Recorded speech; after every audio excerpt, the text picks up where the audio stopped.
Me acuerdo, la primera imagen que tengo de México es ver las noticias un día en 2007. Esa fue mi primer contacto con México como español, donde el presidente Felipe Calderón declaraba la guerra al narcotráfico, declaraba la guerra de una manera oficial.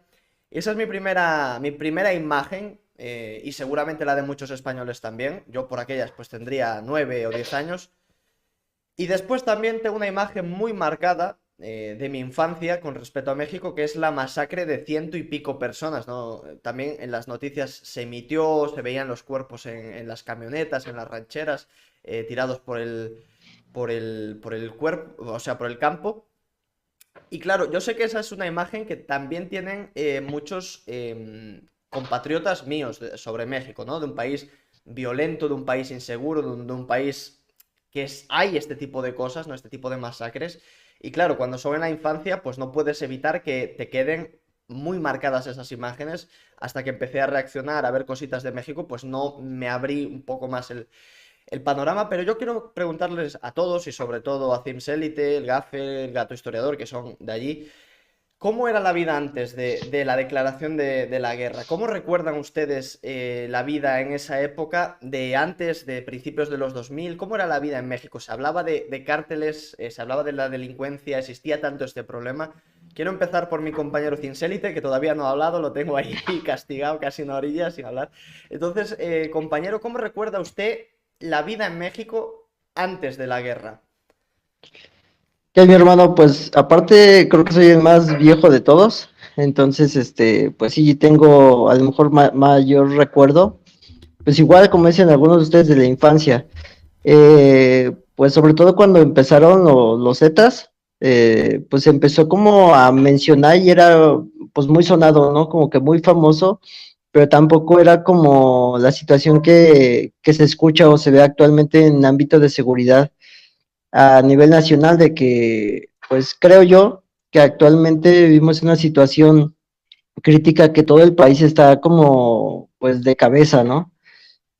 El señor Felipe Calderón, pues efectivamente en el 2007 les declaró la guerra y creo yo que así como ese gato historiador, así el narcotráfico lleva o simplemente la delincuencia lleva muchos años y no nada más en México, sino en muchos países, pero era como que se dedicaban a hacer su chamba, ellos lo suyo y cada quien lo suyo y hasta ahí, ¿no?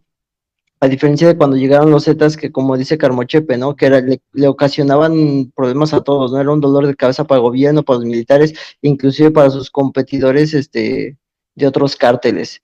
Pero de ahí en fuera era como que, pues hasta cierto punto, tranquilo. Esta es mi opinión muy personal, creo yo que todo empezó cuando Calderón le declaró la guerra al narco. Fue así como que los otros gobiernos no se metían tanto con la delincuencia, era como que, pues, ustedes hacen su chamba, nosotros la mía, independiente de si tienen o no tenían acuerdos, pues cada quien hacía su chamba. Pero cuando Calderón les declara la guerra fue como que, ¿por qué me estás molestando, no? O sea, ¿por qué este rollo, no? Entonces empezaron a pasar muchas cosas del 2007 al 2009, que fue cuando fue la creación de la Policía Federal. Todavía estoy morro. Chale, ¿no, güey? Y pues Estás mira, morro, hermano, pero te ves viejo. pero me veo viejo, es más, me conocen.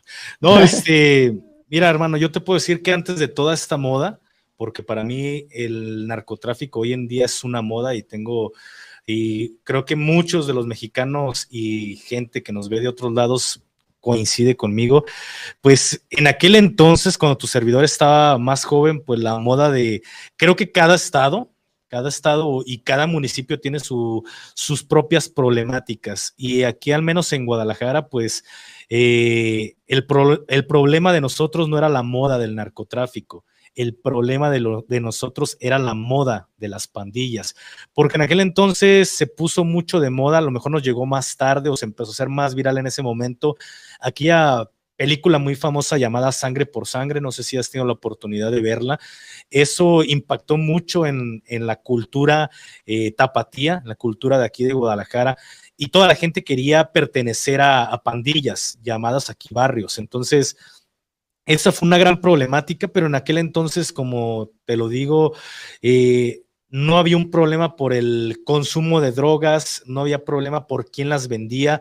Si tú, Screw 16, en estos momentos querías vender algún tipo de droga del tipo que fuera, podías hacerlo y no había una problemática. Para el vendedor, la única problemática eran los judiciales, que sí veías mucho a la policía judicial por este rumbo. Pero como tal, pues no te puedo decir que tuviéramos un problema con el narcotráfico porque sabías que existía, pero nadie se metía. Había drogas que estaban prohibidas como el toncho, lo que le llaman aquí la mona. ¿Por qué? Porque pues, no tenían un control también los mismos narcotraficantes o los que les vendían a esos vendedores independientes. El tema del tiner o del toncho, pues no tenías un control y no sabías cuánto era lo que estaban vendiendo. Entonces había mucho problema por esa droga y por algo que aquí le llaman piedra, no sé en sus diferentes países, pero era una droga que le daba a la gente u optaba por andar robando, por andar delinquiendo. Por eso se prohibió. Creo que en ese momento lo que más se vendía era la marihuana porque estaba al alcance de la economía del mexicano. En aquel entonces, recuerdo que en aquel entonces lo que le llaman una lata, en la actualidad le siguen llamando una lata de marihuana, que es una bolsita de plástico con algunas dosis, salía en 20 pesos. Imagínate, date una idea, salía en $1 de aquel tiempo una bolsa de marihuana. Entonces, como tal, no teníamos el problema del narcotráfico aquí hasta que recuerdo, así como tú tienes la primera imagen de aquí de México, recuerdo la primera ocasión que empecé a escuchar que empezaba a haber violencia, valga la redundancia, aquí en México, fue una noticia que salió de elementos de fuerzas especiales del ejército mexicano, han creado su propio cartel y daban una descripción de quiénes eran esos elementos. A raíz de eso se empezó a ver la violencia que había en el país, pero yo te puedo decir que en lo personal, aquí en Guadalajara, estaba tranquilo la situación. Lo más relevante que habíamos tenido los tapatíos en su momento fue la muerte del capo Ignacio Coronel, Nacho Coronel, fue lo que cambió, lo que hoy en día es la siguiente fase o la evolución del narcotráfico aquí en México, porque en su momento lo hablamos, los Zetas fue el cambio importante a lo que hoy conocemos como matanzas y demás, pero la muerte de Nacho Coronel cambió a lo que hoy en día conocemos los mexicanos como narcotráfico. ¿Por qué? Matan a Nacho Coronel, después detienen a Lobo Valencia, después a Eric Valencia y toma al mando pues un capo muy importante en la actualidad que es el famoso conocido como el Mencho. Es cuando se crean las 4 letras, el Cártel Jalisco Nueva Generación. ¿Por qué? Porque se empieza la disputa por el Cártel del Milenio, que fue como una evolución también del Cártel de Guadalajara. Entonces, había quien quería el control de esta nueva organización y pues en la actualidad sabemos quién tiene el mando y a lo que ha evolucionado el control del narcotráfico en el país.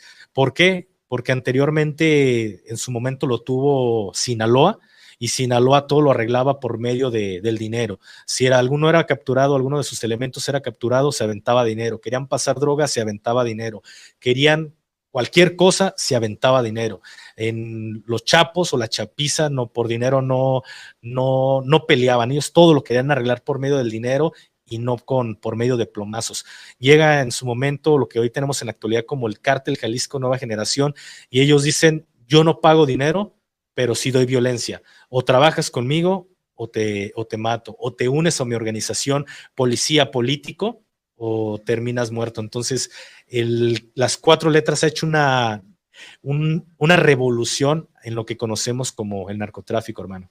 Desde los 90, así que en el 2006 yo era un niño, pero hay cosas que las tengo bien presentes y algo que, pues sí, como confesión personal, la violencia afectó directamente a mi familia, perdí gente muy cercana, familiares, fue un proceso muy doloroso. Estuve cerca de perder a mi padre. Bueno, culturalmente, y te digo, yo era un niño, para mí la vida era escuela, caricaturas, series y de repente ver que está pasando, que por qué hay balazos, por qué pasa esto, por qué las noticias pasa esto, era un nene. Culturalmente te puedo decir que sí hay algo que tengo muy presente. Cuando México entra en la modernidad cultural de los años 2000, quizás para alguien le parecería una nimiedad, pero, por ejemplo, existían conjuntos norteños desde los años 70, 80 siempre, ¿no? Y cantaban canciones, pues así como la de el currucú, que te casas con la prima, típico del norte. Y existían canciones muy específicas hechas para capos. Existían. Pero, por ejemplo, culturalmente, puede sonar una nimiedad, pero no lo es.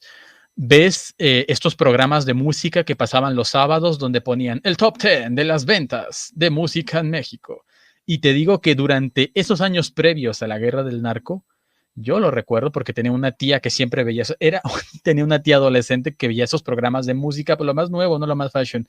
Y toda la música que había antes de la guerra contra el narco era música pop, neoelectrónica, todo era cultura influenciada por los Estados Unidos, ¿no? Bandas de chavitos, boy bands, y al momento de que en el lapso de la guerra contra el narcotráfico hasta el sexenio de Peña Nieto, la cultura cambia y ahora en el top están grupos como Grupo Firme, cantantes norteños, banda, que cantan muchísimo acerca del narcotráfico. Culturalmente está ese cambio. El México de los 2000 era un México muy influenciado por la cultura estadounidense, nuevo milenio, boy bands, música pop, nada que ver, en ningún top había nada de eso. Escuchamos mucho a Miranda, los argentinos, y llega esta la narcocultura se fortalece tremendamente en esos años.